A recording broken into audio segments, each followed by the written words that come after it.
What is up, wrestling fans? It is that time of the week for the FLZ Wrestling Team to talk all things pro wrestling and call it right down the middle. That's right, it's time for this week's edition of 607 TWS, The Wrestling Show, right here live on the Fanlight Zone YouTube channel, of course on Twitch, X, and anywhere else you get great live shows. Sorry if I seemed a little rushed because, hey, man, we just did a run-in, like the exact run-in to get here.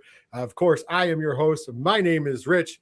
Joining me in the co-pilot chair, she does each and every week. She is the hunter of the Pokemans because she's got to catch them all. She is the Guru Cosplay. But most importantly for this show, she is a connoisseur of all things pro grappling. It is the First Lady of Fanlight Zone, Miss Sammy. How are you today?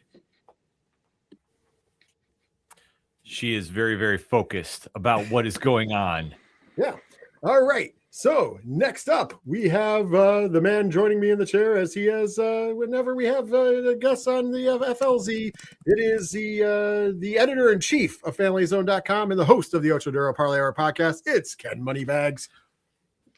Fanlight Zone Nation, are we ready to talk some pro wrestling? I think we are, because it's a very important weekend if you're a WWE fan. So chat, super chat, wherever you're watching this from, make sure you're making your voice heard because we want to interact with you on the home of pop culture and comics. You know, it almost said so much because I'm getting so wound up about what we do here, but this is what we do at Fanlight Zone Presents because, you know, when we come running in hot, and that is what we're doing here. So you want to make sure you're following on all social media accounts.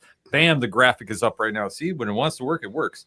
So you want to make sure you're following us on all social media accounts. Make sure you're hitting that subscribe button, especially on the YouTube channel, because you're going to get a lot of exclusive content here. And, you know, give the thumbs up because we want to know that you're liking the product you're seeing. We like the product you're seeing. And that's how we do it here at Fanlight Zone. Wow. Impressive. We're doing all sorts of running in, all sorts of running around, and still we have audio. So that's good news. That's the only good news. Yes. Out of all of it. Everything else, I don't know. It's going to the wayside.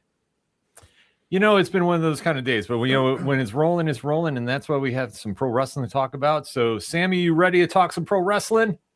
I am now. Yeah. Well, now that we all are here and enjoying, let's dive right into the show. Let's waste no more time on the trivial stuff. WWE, more releases. Yay, more releases.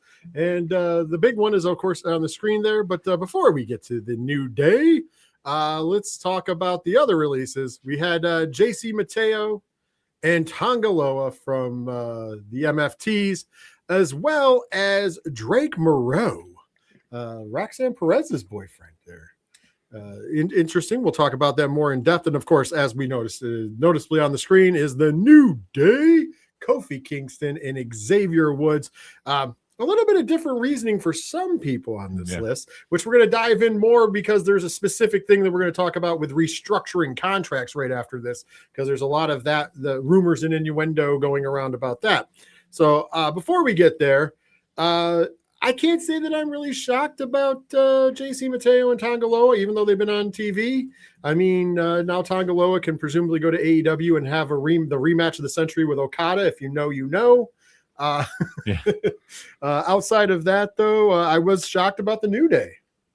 You know, the thing about it is the New Day it has been there for so long and been such a popular tag team amongst fans. And to see them leave like this, it is surprising, but it's not. I think ever since that heel turn, they just have never regained that momentum that they had. And it's kind of a weird situation to see one of the greatest tag teams not on TV doing what they do best. So I wasn't super shocked as much as I thought it was going to be, but it's just the initial reaction that Kofi and Xavier aren't there. That's the big deal. I agree with you 125%. Sammy, your thoughts on the newest releases, if you will. Yeah, it's a weird situation because, you know, they've been there for forever at this point, and, you know, well-accomplished tag team, you know, money over the years. But yeah, since you know, Big E was forced into retirement and the team has kind of lost its way. However, it had found some life with the heel turn and was doing well, but WWE doesn't book tag teams. And they don't do anything with their tag division except for the women's tag division. We've praised that. That's been highly successful. Why they don't, use that format for the men's side. I don't know. We keep championing for that, but now you've lost more tag teams, so maybe you don't have enough to do that anymore. But either way, it's going to be weird, and I feel that this might be the last couple of dominoes to fall for this year, but we're going to see more of these type of things in the future as some of these long tenured superstars, start to either retire or be shown the door for other reasons. Oh, I agree. I think that there's a lot more at play here. I mean, first and foremost, I'm sure this is a slam dunk signing for AEW. Oh yeah. Yes. Yeah. Like AEW, we were talking before about Motor City Machine Guns going there. The AEW is trying to bring back tag team wrestling. Finally, we've acknowledged that. They've been doing a fantastic job in the last, I don't know, but probably about 4 to 6 months of really putting together their tag team division again, which, let's be honest, it fell on its ass for a little while, but now, hey, we're kicking it in with an influx of the New Day getting, finally, the Young Bucks versus the New Day out there. It is. I mean, everybody is already welcoming him. Let's see, MJF in his own way was saying, it's a new day. Yes, it is. Kenny Omega's openly saying they need to come over. Obviously, the Young Bucks, same. FTR. We've seen New Day versus FTR before, but not in AEW. I think that there's going to be a lot of these decisions, and I think that they're a slam dunk change. And this is going to kind of segue into the next part because the New Day was released because of restructuring. So go ahead and throw the graphic up, Ken, because there is a graphic for this because I think that it is the impactful graphic of the evening. And so we're told that Kofi Kingston and Xavier Woods were part of this restructuring. This is what's going around. So what that means is TKO has been coming to talent allegedly. We'll say allegedly, but it looks like, if it walks like a duck, quacks like a duck, and is asking them to restructure their contracts. Such restructuring has been kind of brought up as, is it, is in more days or, hey, we want to pay you per performance. We want to pay you this or that. There's a lot of different things. And we've been told rumor wise, allegedly, that when contracted stars were talked about, they had 48 hours to decide. And it feels like the New Day was the ones that really got the axe for that. Because I think in 48 hours, they said, yeah, no, that doesn't work for me, which is what you should say if you have a contract. Yeah. It really beats the hell out of this, independent contractor shtick that WWE and TKO tries to pull all the time, right? Because are you really an independent contractor if they can just destroy your contract? I want to go into it a little more, but the reason why the graphic had Roman Reigns is because allegedly they have approached Roman Reigns about restructuring. Now, I just want to say this before we pontificate on other things. How in the hell does anybody have the balls to go to the biggest draw in pro wrestling today and go, hey, your contract, we really need to talk about that? Why does TKO, by the way, Mark Shapiro, and I'll even say this, Ari Emanuel, you guys aren't as smart businessmen as you think you are. You ran the UFC into the ground to the point that you got lucky that your boys over at Paramount saved you. That's not fiction. That's not allegedly, that's facts. And now you're doing the same with WWE. In a lot of ways, WWE was keeping the lights on, which is funny because it was a steady income strain. And now you're really taking it away. And now you're doing the classic, hey, if we can't make more money by charging ticket prices, we can make more money by cutting pay. And do you really think that's going to work? And why would you have the balls, if true, to go to Roman Reigns, of all people? Yeah. The guy who literally, and this is not hyperbolic of it, literally is the reason why your company made the money and was sold to TKO to begin with. Remember, 2020 on is Roman time. Not talking about the failed runs that, CM Punk and others have made fun of, myself included.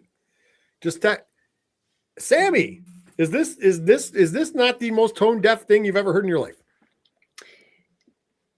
At this point, though, it's become pretty clear in TKO that TKO has a debt problem, and people are going to go, "How do they have a debt problem?" They just reported, profit for Q1. But when TKO formed as this merger of UFC and WWE. And I'm sorry, I'm going to get a little nerdy here, but UFC was saddled with over $2 billion in debt. WWE had very minimal debt and had, a very wealthy Vince McMahon and McMahon family and other shareholders as well that were able to literally cover any debt. So when they purchased WWE, there was no debt from the WWE side, and there was a ton of debt on the UFC side. So now TKO as an entity is saddled with all this debt from UFC, and they're trying to milk as much as they can out of WWE. That's why you see the Slim Jim tables.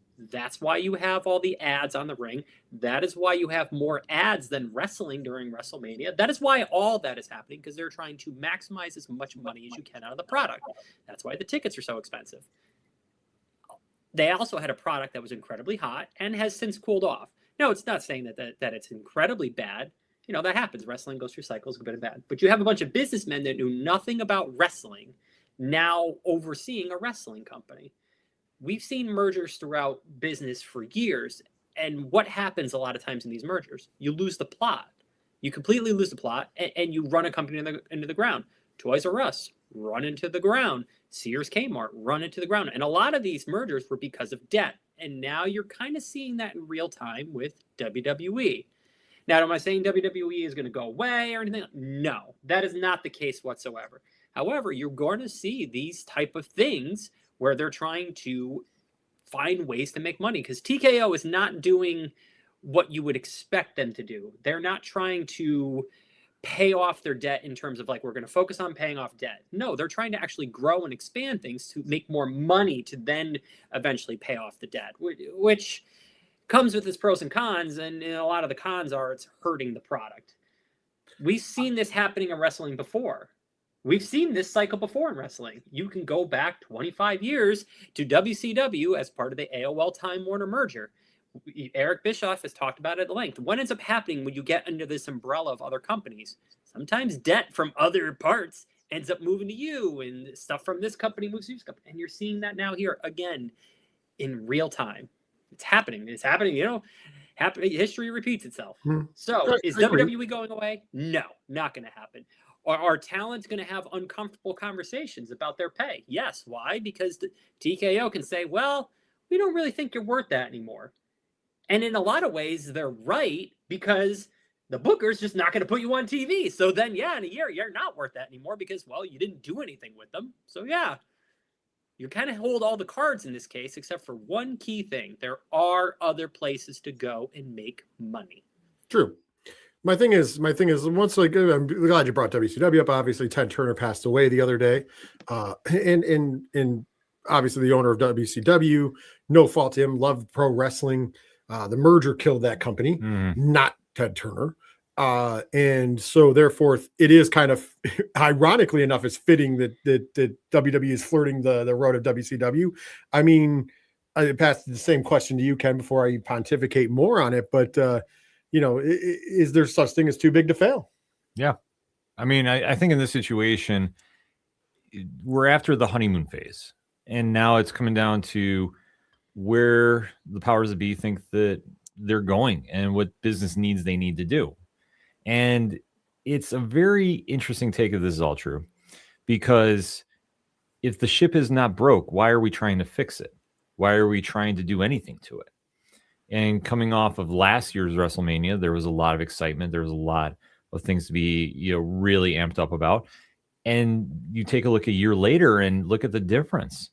And it's very telling that there's a lot of frustrations going around, and you're getting a completely different sense of WWE than we had before. But I think going this route, if these allegations are true, like Sammy touched upon, there's a lot of other places that can go. And talent can really find a way to still be successful in the business aspect of things. And then WWE is not the only deal in town. I mean, granted, it's the name that everybody knows, but it's not the only deal in town. But on the flip side of that, not everybody can go to AEW. True. And I agree with you on that. But here's the problem. I think the biggest problem that we've seen with TKO as a company, even before we knew them as TKO, WME, as far as because this is going back to the UFC as well. I think it's a bunch of people in a room who don't know what the hell they're doing to act like they are the smartest people in the room. These are the people who want to inject Pat McAfee into a WrestleMania main event that has no need for Pat McAfee because they think there's star power to be had there. Not to mention it's Ari Emanuel's client. So you don't think that there's some double dipping there because you know how agents work. You get a piece of the person's thing. Even though you own the company, you still get a cut of your client's procedures. So don't think that there's not double dipping. Don't you think there's not double dipping that WME people are being on WWE? They're literally filtering money to their own personal bank accounts. Like that's not a lie. It's just how it works. Your agent gets a 10% cut. So whatever he got paid, Ari Emanuel got 10%. Does he need that 10%? No, but greed's a hell of a thing, right? Yeah, let's be honest. But here's the problem. You can make a lot of little mistakes and things don't change. And I know you guys have an outlook and we all think about WWE as the machine, and the machine can't fail. But, we should all think back. Remember when the banks failed? And we got to hear a lot about too big to fail. They're too big to fail. Well, guess what? There's nothing that's too big to fail. And you can make a lot of real small mistakes, but you can make only a handful of massive ones that can change the course of history. You know what I mean? If you look at, and especially in the wrestling business, you think about all the little things that kind of led to the death of WCW, being the big one being Time Warner. Let's be honest. At this point in juncture, you can argue that, maybe Bischoff's booking played a role.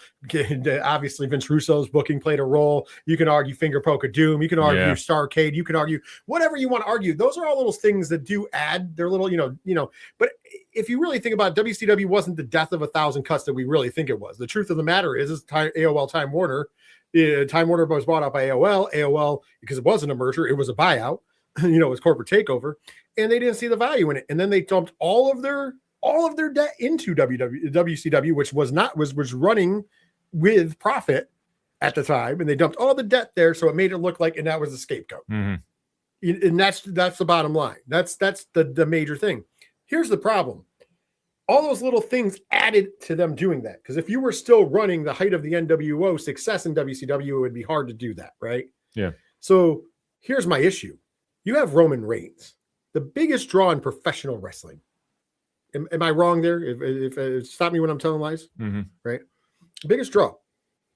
You have an interesting situation where if you asked Roman, who is your world heavyweight champion, to restructure his deal, and he says, yeah, no. You have two options at that point, right? You have the option of, okay, he's not agreeing to it, so there's nothing we can do. Just let the contract run out, right? That's the smart business, believe it or not. We've offended him, so he's probably done after this, but at least we have him on paper for another X amount of years. Remember, he just re-signed not that long ago. Here's the problem. If you do what you did allegedly to the New Day, what is this? This upcoming Saturday is the Backlash, which we're going to do a Backlash preview. Correct me if I'm wrong. That's is that the 9th? The 9th of May, right? Correct. Yeah. Okay, so 90 days from the 9th of May would put us at August 9th, correct? Somewhere around there? Give or take. What happens on August 30th? Oh, isn't there like a big show in the UK? Right. All in.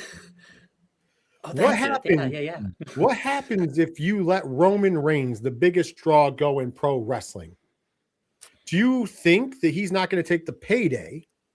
By the way, Tony Khan, if that happens, the Brinks truck needs to load up and just offload right outside. Because I'm telling you already, you have the greatest moment ever. You have Will Ospreay in the main event, wins the AEW World Championship. We're celebrating, and then whatever knockoff music you want. I would do it as knockoff as possible. I would copy it to the point that you almost get your ass sued. Hell, maybe even get sued. Who cares? Honestly, it might be better. Imagine if WWE was dumb enough to let Roman Reigns go, and this is all we see at the end of All In. Are you kidding me?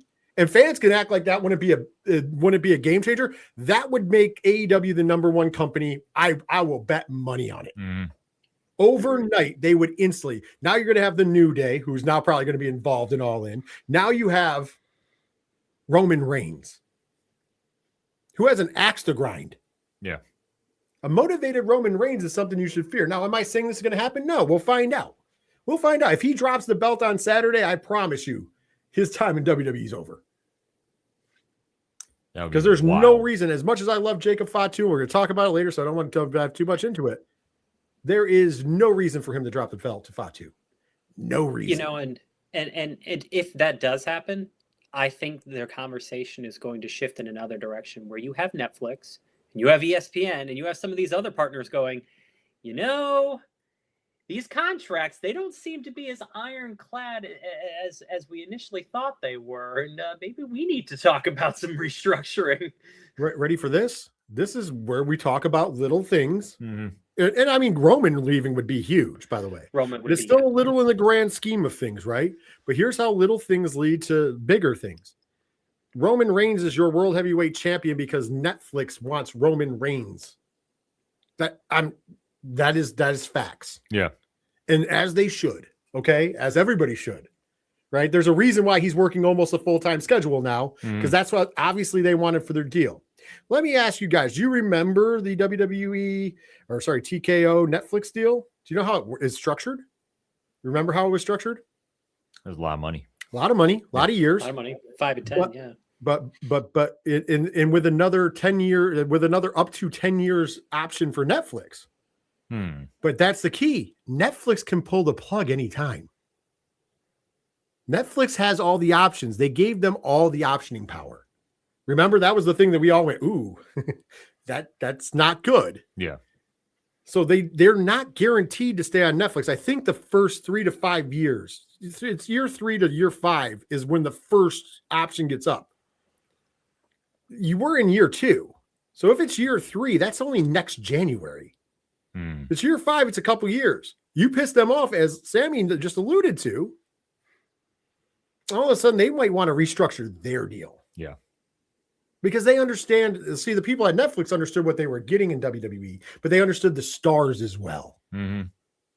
There's no, put it this way, as far as the Netflix deal has been handled, as far as wrestling on Netflix, you can tell that Netflix has a hand in picking who's on that show. There's a reason why Raw has the bulk of the stars. Yeah. It's because they knew what they wanted when they got it. So you're going to lose the big one. Mm-hmm. The biggest one. Yeah. And you're going to risk that over allegedly. Now, mind you, this could all be bullshit. But I mean, too many people, including Sports Illustrated, even jumped on and said that this was a thing, that they went to Roman Reigns for a restructuring. Well, and it's like, a team player.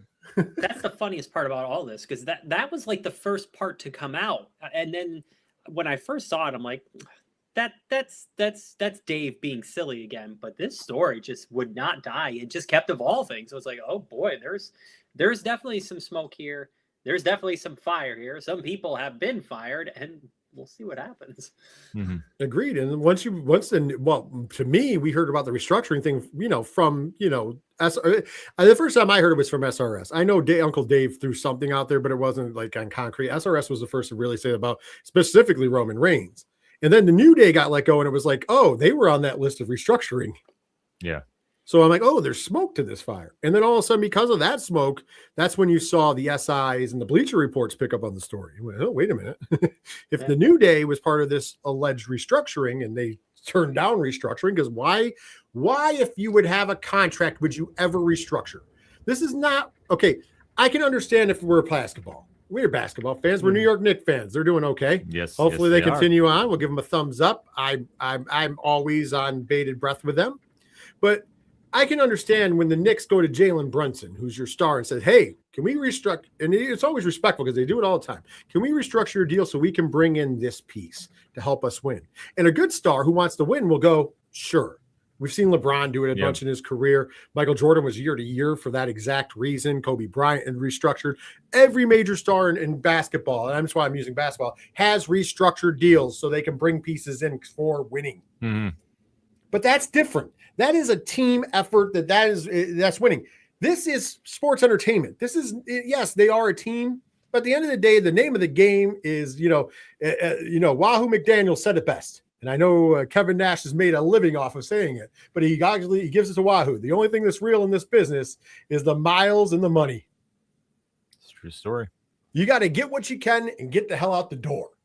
And hopefully, somewhat healthy. Mm-hmm. But if you think about guys who were in the business for a long time, most of them aren't walking around so well. Mm-hmm. So you really need to get that money. And if you're Roman Reigns, who can, let's be honest, if anybody deserves the money, Yeah. how do you have the balls? Can you imagine that conversation? Hey, by the way, we would like to restructure your deal. Well, like I say, they have a very unique vision of how to do a business. That's the nicest way to spin it, but it doesn't make any sense in reality. And if this is all true, Sammy, you make like I said, we're trying to make sense. I think we're just trying to make sense of Mad Men at this point. But Well, I believe we discussed last week about the Hulk Hogan documentary, and a lot of people active in wrestling right now. Some of the younger talent certainly had no opportunity to really interact with Hulk Hogan, but someone like a Roman Reigns had multiple opportunities to talk and interact with a Hulk Hogan, and I hope him and as many other superstars learned the one lesson that a lot of people talk about with Hulk Hogan. That is not going to work for me, brother. yeah. I agree. As much as we joke about it in certain cases in wrestling, I mean, in this case, you have to be like, I wish somebody had the balls to ask me to restructure my contract. If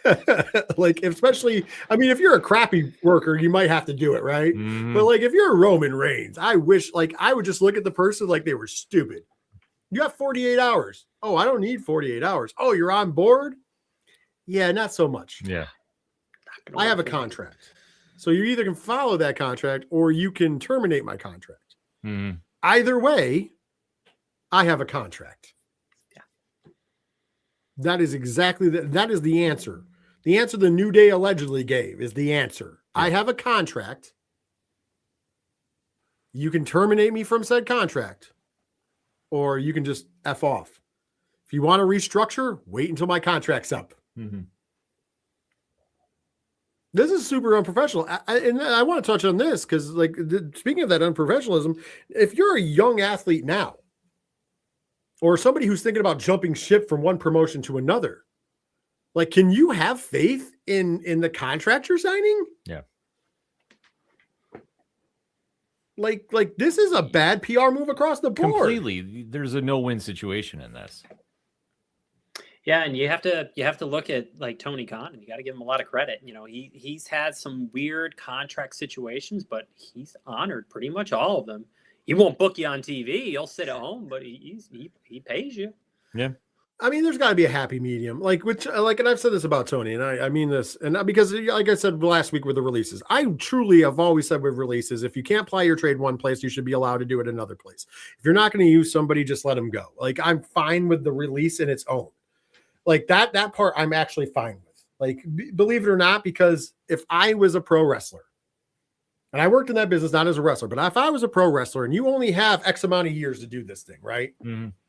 No matter how you look at it, Father Time's coming for you. We all talk about this, right? So I have X amount of years. Why would I want to waste years where I'm not doing anything or I'm not being used or whatever, just so I'm getting paid, when I could use those years to get myself over to try to get paid more? Mm-hmm. And I think that's why I think people look at releases a little differently than I do, because I'm looking at it like there is an incentive to not being stuck and saddled. A Britt Baker probably would like to be more out in the public view, mm-hmm. And you're not doing anything with her. So you're paying her for no reason. So on one end, cool. I'm glad that he's honoring the contract. That is a responsible, awesome thing to do. But at the same time, I'm like, you're holding somebody hostage, mm-hmm. And this is, and I'm just using her as an example. And I'm not saying that I'm against Tony Khan, because I think, like I said, there is a cool part of Tony Khan that I'm like, oh, that's dope. Yeah. That he's willing to do that against himself. But I don't think that that's all. I just really don't. I think that there's got to be more to it. But restructuring is a whole nother bullshit thing. Mm-hmm. I would never let somebody restructure my damn contract. Never in my life. What do we got? TKO for president. I don't know, Kev. I don't know. We're gonna see them on the White House lawn soon enough. Probably. I mean, well, yes, we definitely are because of the UFC, but you never know. Yeah. I mean, the WrestleMania plans might fall through for next year, so they might need a replacement. I just don't get it. I just think that we've talked about this ad nauseum. I just think that they can't the parent company can't get out of their own way. That it's the old micromanaging doesn't work. Because Mark Shapiro really just doesn't know what the hell he's doing. Yeah. Like when you can make Vince McMahon look like a baby face for a minute with all the terrible things that he's ever done, but be like, hey, Vince still wanted to let families in. Can you believe that? He can maximize ticket sales, but he was worried about families buying a ticket to an event. What a slouch. When that went across and everybody went, wow, man, that was tone deaf. Yeah. And now we hear you're trying to restructure guys' deals. Like, what? What a time to be in the business. What a time to be alive on a Thursday night. I don't think he can go back to AEW. Yeah. I mean, I don't know. We're getting reports that Aleister Black might be on his way back, so who knows? Yeah. Remember when we thought that wasn't going to happen? So I don't know.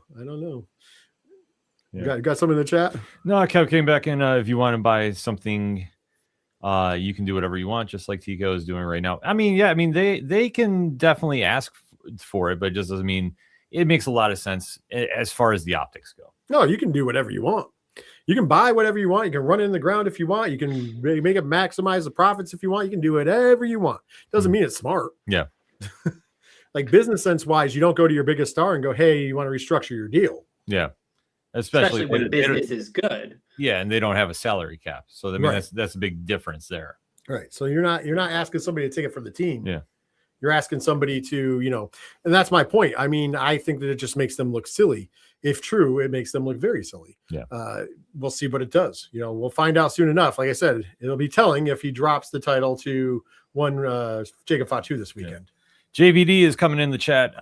Is it time for WWE Talent Union? I mean, they've tried before. They've certainly tried before. I will say this. I will say this. I would say that if I was a pro wrestler in 2026, a union might be the way. And that take that for what it's worth. And that's across the board. And here's the funny part. I don't think Tony Khan would be against a wrestlers union. Think about that for a minute. So you would have a place that would offer you a job still, because I don't think Tony Khan would be against it. We're talking about a guy who was okay with paying, healthcare benefits. It's an interesting topic. If my problem with it is going to be this, there's got to be enough top guys that will really be willing to do it. If you're restructuring deals, that could be another chip. Remember when I was talking about little problems became big problems? If you get to the point where guys think that they need to be in a union, that could become a big problem. Yeah. Because then you would not be able to do some of the more shady practices in the business. And like I said, you have a competitor who's, I'm sure, willing to let a union be there. So if you had enough big stars and WWE's like, okay, we'll force those guys out. Well, there's only one logical home. And that could be a problem for them. So, I mean, do I think it's going to happen? Probably not, because, some people are all about the money, and enough top guys I don't think would sign on. Yeah. Unless this restructuring thing is a problem. If this becomes, if they are really having the balls to go to a Roman Reigns and restructure, that means they're going to everybody. That could be a problem. Yeah. Because like I said, you have my name on a contract. So you have two options. You either honor the contract or you let me go. It really kind of makes you start thinking about some of the things and quotes and promos that have been said over the past couple of weeks, because CM Punk talked about having FU money, and it's like, ooh, maybe that meant something else now. It's true. Well, here's the thing. A guy like CM Punk does have FU money. A guy like Roman Reigns has FU money. So you can hold their feet to the fire, because once again, like I said, the real only, if you are at, and by the way, this goes for anybody. This goes if right now, if you're hearing my voice and you work for a company that has any kind of contracts, you have a contract. The rightful answer, if somebody asks you to take less, unless there's a reason, and unless you're okay with it, you'd have to be really okay with it. The only real response is, well, Yeah, you can honor my contract. You can release me from it. I don't see a world where you would tell somebody they can restructure your deal outside of like the real sports world. And that's only to win championships. And that's why guys do it. Bottom line, that's why guys do it. It's an intriguing one. Yeah, JVD's coming back in the chat. Top guy probably won't unionize, but mid-card and down does. Top guys don't have to work with anyone. Right. But the problem with that is, though, then you don't take the union seriously. Yeah. Because the top guys are the ones that can really force the hand. Like you can lose a bunch of mid-card guys, not trying to be a dick about it, but you can lose a bunch of mid-card guys and still be all right. You can't lose a Roman Reigns and be all right. Yeah. Yeah, and I think it'd be tough to grow a union beyond like one wrestling company, because obviously you go work at certain stores or whatever, certain places, they have their own union, and then some places like the Screen Actors Guild, it encompasses the entire film industry. And it's like, if you were to try and grow something to that scale, it's going to have a huge impact on the business, especially like at the lower independent levels. It's like, ooh, okay, that's a problem. So it's an interesting conversation though, because like at the end of the day, you have a contract, and whether you agree to adjust it or you don't, there's repercussions to everything on all sides of this. So, I agree. With the New Day, right? Like it was like, no, it's not going to work for me, brother. And it's like, okay, we're going to release you. That relationship is probably incredibly damaged. I respect the shit out of that, though. I respect anybody who's like, no, you got my name on a contract, so you have two options: pay me or release me. But this is not a team game where you need to convince me that you need me to do this for the championship. This is an entertainment business thing. You have my name on a contract. That's the bottom line. And I think that there's going to be some tough times. But to really circle back real quick before we talk about it, because I love independent wrestling. I did a lot of it. I think in some aspects, depending upon pay scale, as long as it wasn't out of range, it's actually not a bad thing for the indies either, because you have if you have enough protections and stuff, it actually would help out the companies while getting rid of the shindies. Yeah. Because that's a problem. That's an issue. There's been venues that have been lost because of shindy companies. There's been all sorts of stuff that's been lost where there's real companies that are trying to get over and make an impact and actually paying the talent who would not mind. Because here's the thing, depending upon pay scale, if it's a fair pay scale, oh man, you should see some of the prices that people get paid. You'd probably shock yourself if you knew exactly what somebody's getting paid to be on a show. Like, I'll tell you why Cody Rhodes and Matt Cardona made a killing in the indies, because they were high priced, but not out of reach. Like the smartest thing that both, and I'm not going to go into like financial, but I know both of their asking prices. And for certain companies, yes, it was enough to keep away the shindy dealers, if you will, but it was lower than a lot of guys in their position. Because there's guys that go out there and they try to get 10 grand, 15 grand, 20 grand a show. That's that's legit. I've been part of paying some of that, right? But when you go out there, and I like I said, without giving numbers away, when you go out there and you're in the single thousands, you get booked more and you make more money off of merch and you make more money off of exposure. So you basically price yourself out of the really crappy places that nobody wants to work for, and you keep yourself affordable for all of the places that are trustworthy to work for.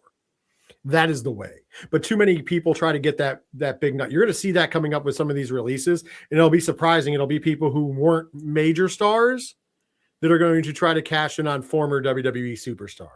Whenever you see that on a poster or a flyer, just know that person made a lot of money for that. A lot of money for that. I promise you that much. I promise that they made a ton of money off of that little blurb, if you will. It is what it is. Before I put a button on it, you got any more? Yeah, JVD coming back in one more time. I know the guys, excuse me, who used to run our local indie. They booked the Hardys years ago. I was blown away by how much they charge extra for both of them being on the card. I mean, I booked Matt Hardy before. Yeah. It was a fun time. I booked Matt Hardy against I booked Matt Hardy. Actually, I'm going to tell this story because I think it'll be fun. It'll put over Matt Hardy. It's a short one. We booked Matt Hardy to take on Johnny Gargano. Johnny Gargano at the time was the Dragon Gate USA champion. Shout outs to Dragon Gate USA, which has made a comeback, by the way. The promoter of the company, I love you, Moose, but I'm going to sell you out here. Put a picture on the flyer of Johnny Gargano with the Dragon Gate USA belt. We got a nice phone call from the promoter there. We'll not name him. and he was like, hey, you can't have him lose, even though he's going against Matt Hardy. We took that to, if you took that to any legend, usually they'd probably be like, yeah, then you better put me in there with somebody else. Matt Hardy, consummate professional, said, yeah, I'll do the job. Don't care. He did the job. But Gargano, consummate professional, he did something heelish after the match to take a twist of fate to send everybody home happy. So it's just sometimes you watch professionals work, and that's why I will put over Matt Hardy. Sometimes you watch a professional work and what they do in their business dealings, and you're like, that's the guy. Because there's guys who aren't as big of a star as a Matt Hardy who would refuse to do that job. Yeah. Just throwing it out there. Some of your favorites even would refuse to do that job. And trust me, because this is not Johnny Gargano, NXT or WWE. We're talking independent wrestling. He was the top star in the indies, don't get me wrong, but not Matt Hardy. And so kudos to Matt Hardy. So if you do hear this, I've always appreciated that Matt Hardy was so, like, we were nervous to ask, and Matt Hardy instantly was like, I got no problem with it. You got it. Like, how it was just crazy to me. So there you go. There's a cool Matt Hardy story for everybody from the business time. But yeah, let's move around. Actually, before we jump into that final topic there, I do want to take a little quick base run here. This past weekend, GCW did a great show at the old ECW arena, the 2300. I don't know if you saw that. GCW one night stand at the 2300. And oh boy, GCW with a budget looks amazing.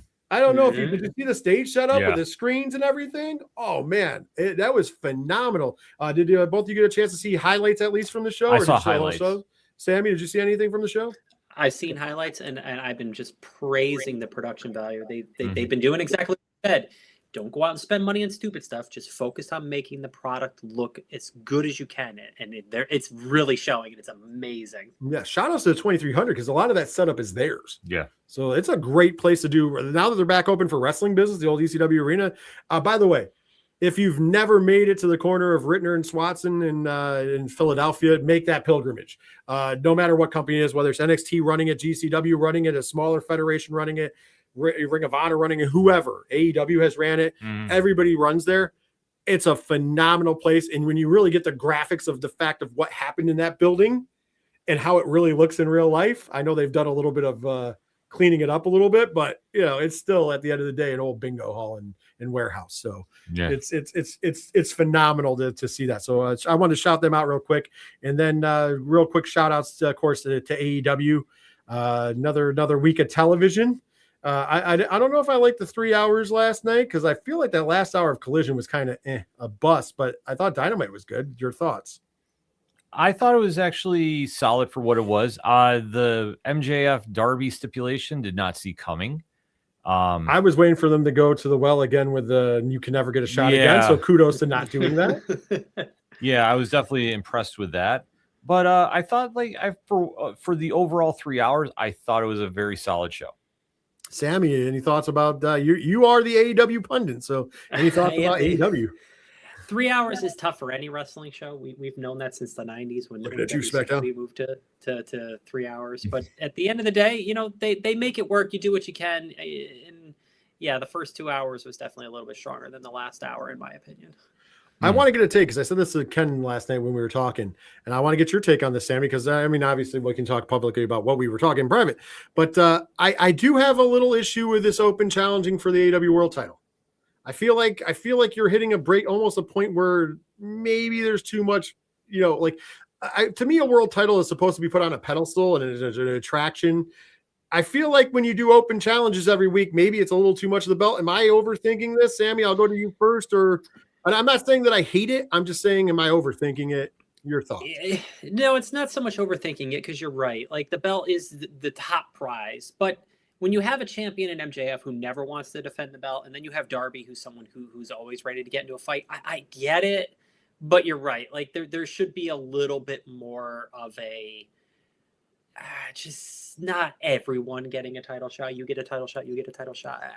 It's a tough road to navigate to really get it right. And the way they're doing it, I don't think is 100% right. The way MJF just doesn't defend the belt, I don't think that really 100% works either, because it's like Tony Khan's the booker. He can do whatever he wants. So like, why would MJF just not defend the belt? If Tony Khan tells him you have to, otherwise, whatever.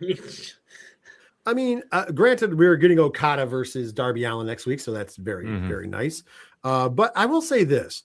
I guess maybe it's because before I pass it to you, Ken, because we talked about this. Maybe it's because I'm from that older generation. Remember, I know it's a work, but remember we used to have the WWF rule back when we were kids. Was 24 days, and then like that was adopted by everybody. You had to defend the belt every 24 days, no matter what title you had, or else you forfeited it. And so like to me, I was like, well, that's perfect. That's that's a 3-week stance. So every 3 weeks you get to see the belt defended.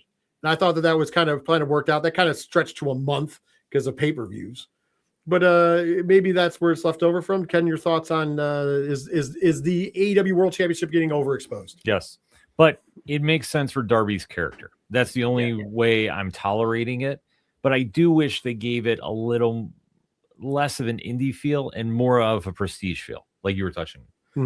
I think that when you're the champion, it should be a very not long drawn out story, but at least there's like a reason for doing this. The open challenge is great for a mid card title because I feel you get to expose a lot of your roster in that aspect, but doing it with the main title, like it is what it is considering who the champion is. But I think anybody else it would not work with. I agree. And I also agree. I also will say this, MJF not defending him as much. He's a heel. Yeah. A heel champion should defend the belt as little as possible.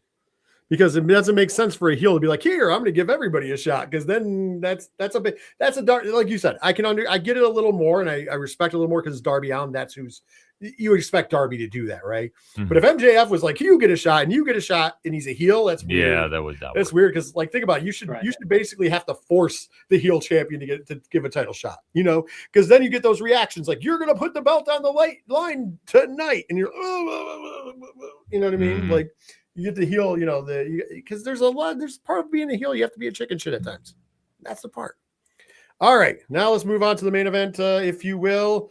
Obviously, this upcoming Saturday, there is a PLE, or we should just call it pay-per-view, because at this point, sure, if you're getting it on ESPN, you're paying full price of a pay-per-view pretty much. And that is WWE Backlash. It's going down this Saturday, May 9th. From the Benchmark International Arena in wonderful, beautiful Tampa, Florida. And, this has got a 6 p.m. Eastern Standard Time bell time. That could probably have to do with the UFC event happening the same night to finish up in time for people to watch both events. TKO, give them credit. They're smart there. All right. Are you ready to talk about this card? This is a weird card, by the way. Yeah. I agreed both. Before ready I to even talk talk about weird this, card. This is a weird card. Now, I'm not complaining per se. No, but for being Backlash, which is supposed to be like the encore to WrestleMania, it does not feel it.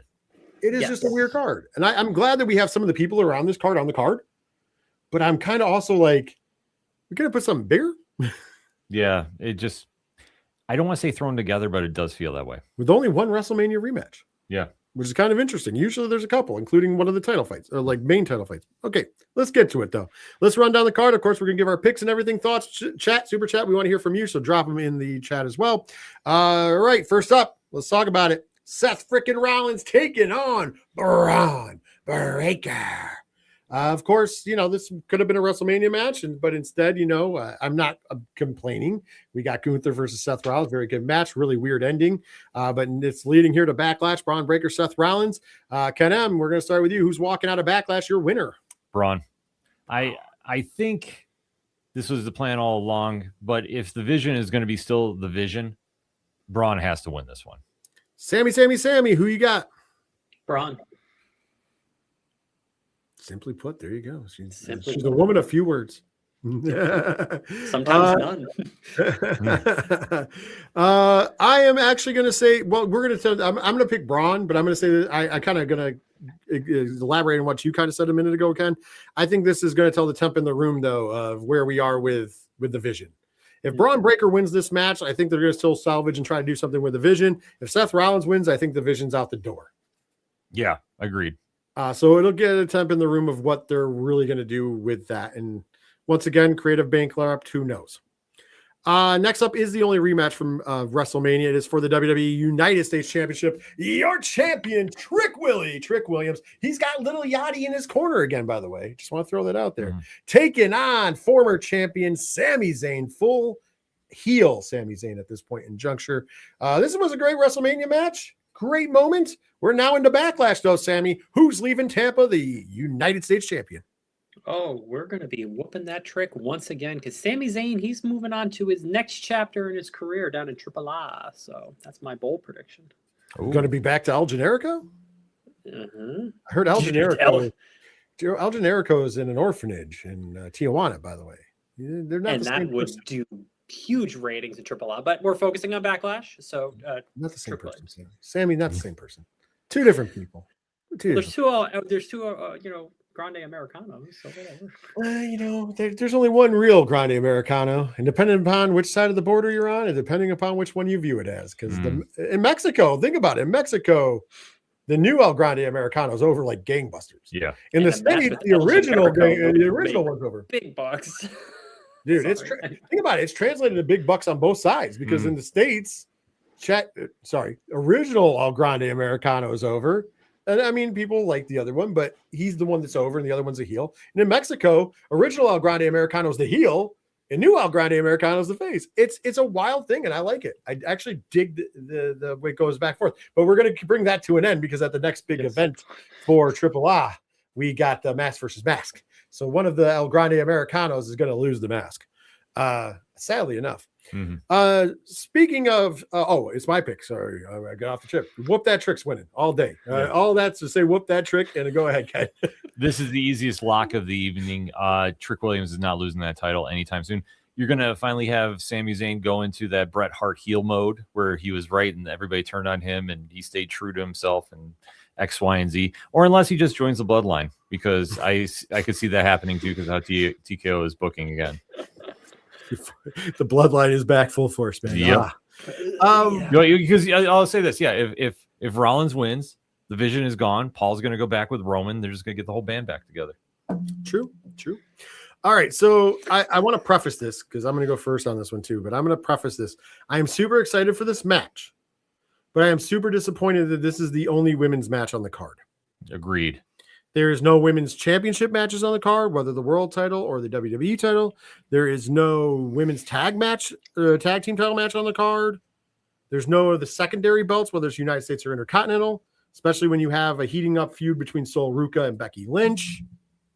That would be a perfect place for a Backlash match, right? No, am I wrong? Agreed. Backlash. We'll talk about that in a minute.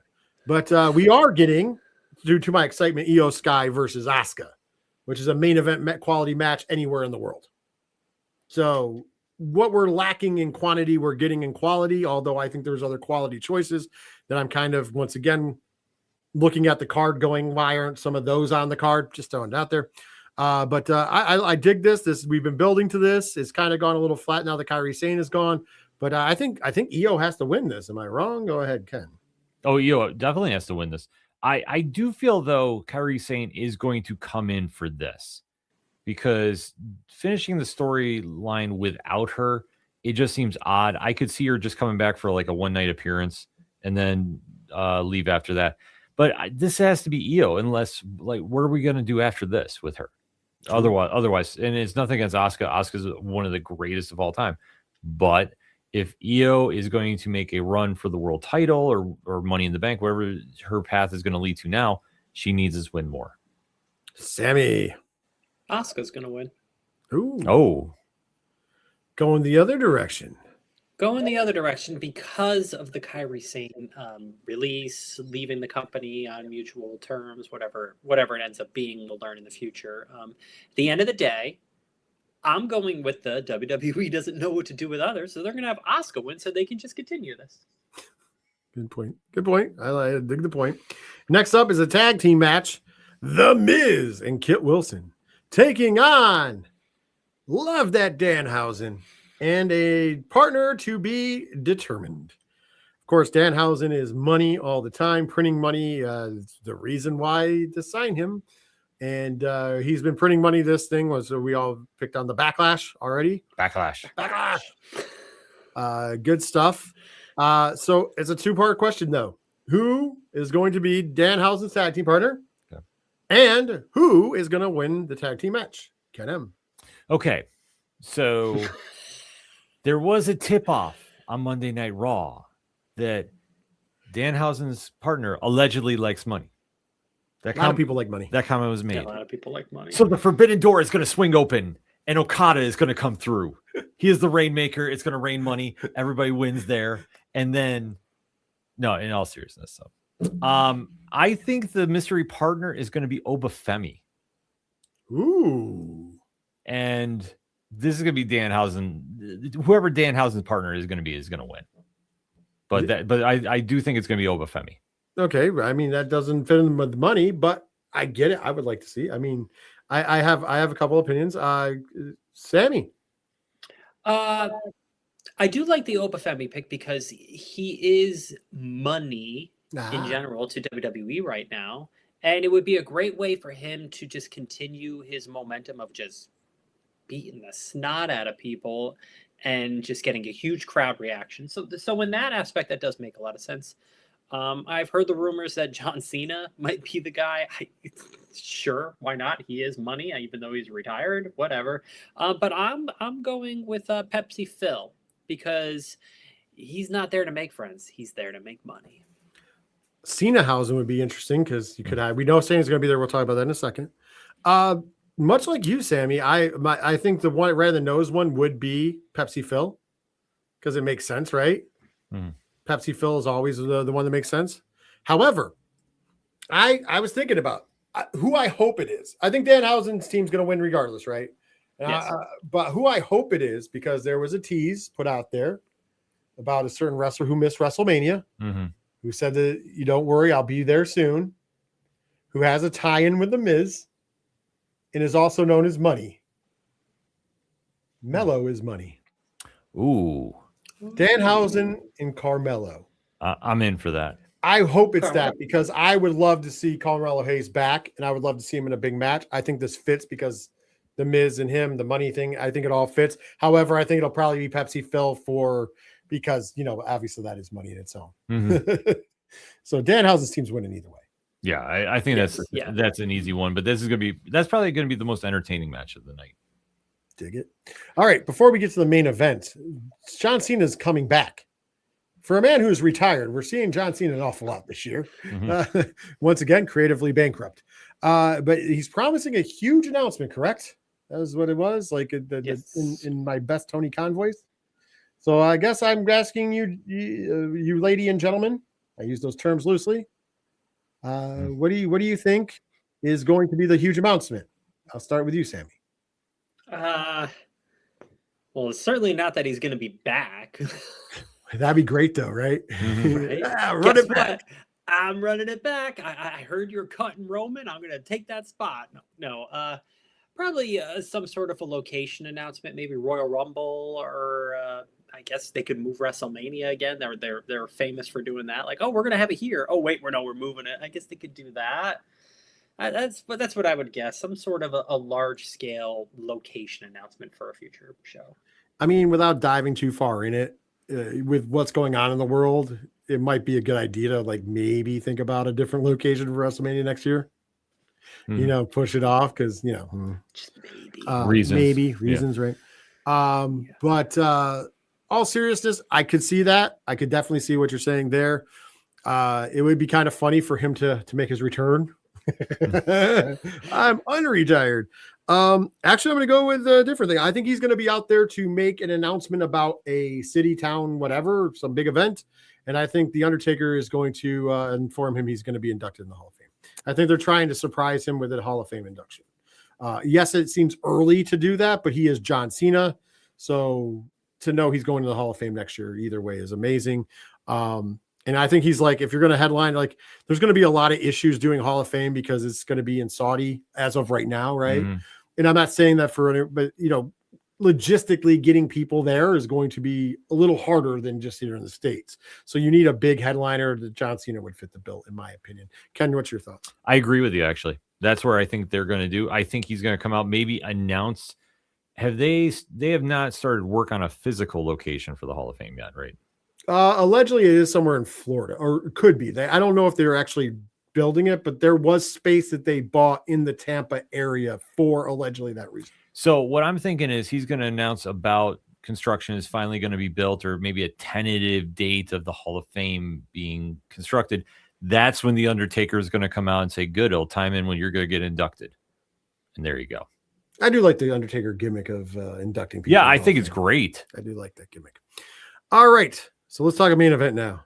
It is main event time, and the World Heavyweight Championship will be on the line. Your champion, the Tribal Chief, the Big Dog, Roman Reigns, taking on the Samoan Werewolf, Jacob Fatu, Mr. All Gas, No Brakes, yada I mean. This is an interesting match. I think they've built this up very well. I know I can't remember which one of us was saying about Jacob Fatu not having an impressive finish, but the Tongan death grip's working out pretty well. So I'm glad that they switched over to it. It's adding a little flair. Shout outs to Haku. For anybody who doesn't know, hey, one badass Samoan to another. Let's go. Yeah. But anyways, with that being said, this is an interesting one. We've talked about all the things that have gone down allegedly behind the scenes. There's a lot of that stuff that can play out here. Obviously, Jacob Fatu is over. Roman Reigns is our tribal chief. Acknowledge him. Sammy, though, you're in the hot seat first. Who's leaving Tampa, Florida? Your world heavyweight champion. You know, I'd like to think that a lot of the conversation from earlier in the show is just us, you know, going on about rumor and innuendo and that Roman is going to have a long enough run with the championship belt this year. So I am picking Roman Reigns. If we see Jacob Fatu winning at this show, oh boy. Don't get me wrong. I think Jacob Fatu certainly is capable of being a world champion and shouldering that title and carrying, you know, putting the company on his back for a period of time. But if you just took the belt off Punk and you put it on Roman, your biggest guy, and then you move it to Jacob, that's very telling of some issues behind the scenes. I'm going to say if everything's booking and everything's normal, Roman Reigns, 110% is walking out and still.